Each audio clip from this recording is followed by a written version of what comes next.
आत्मा के चरणों में वंदन, पूज्य आचार्य भगवान के चरणों में वंदन, उपस्थित श्री संत को प्रणाम।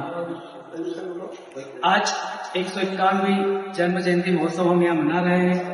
सागर जी महाराज साहब के बारे में हमारे पूर्व वक्ताओं ने पूरा डिटेल से बता दिया है, लेकिन कुछ पॉइंट हम करने हैं। सागर जी महाराज साहब ने बाल दीक्षा के साथ साथ एक पुण्यशाली चमत्कारी व्यक्ति थे। आपने जब जयवीर सागर जी महाराज साहब के बाद दीक्षा ली, उसी समय आपका पुण्य जागृत ऐसा हुआ कि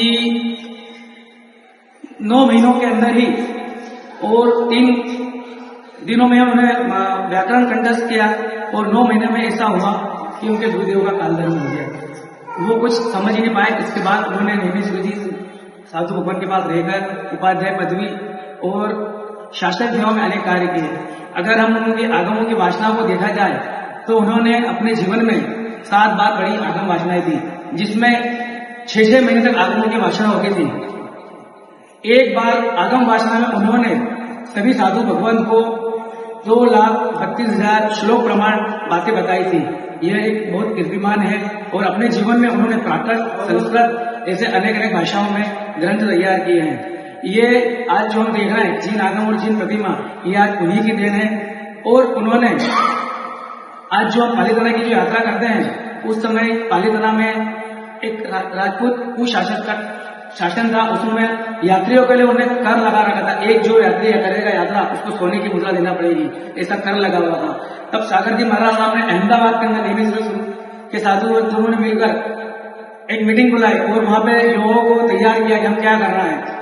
और उसी समय उन्होंने चांदी के 4 लाख सिक्के एकत्रित किए। अन्य संघों में भी ये बात पता चली कि उन्होंने भी 8 लाख सिक्के देकर पालीताना गिरिराज पर भेजे। सारे लोगों ने ये 12 लाख स्वर्ण सिक्के मिलने के बाद जो ब्याज पे जो पैसा आ रहा था वो ठाकुर को दे रहे थे। बाद में जब देश आजाद हुआ, ठाकुर का कानून भी गया।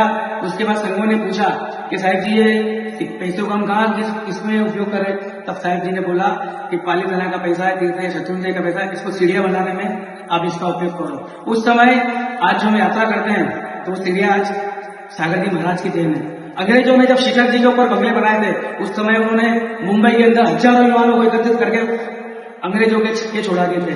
और सागर जी महाराज साहब डरने वाले नहीं थे, डंडे भी उठाते थे। वो सागर जी महाराज ने ऐसे ऐसे काम किए हैं जो आगम के क्षेत्र में हमारे सेलाना के राजा को प्रतिबोध किया। उसके साथ साथ सेबलिया जी के राजा और एक जगह के और राजा को प्रतिबोध कर उसने हमारी परिवर्तन कराई थी और अहिंसा का पट बनवाई थी। सागर जी महाराज के जीवन में अगर बताया जाए तो बहुत कुछ बताने का समय की भी कुछ मर्यादा है। इच्छा नहीं।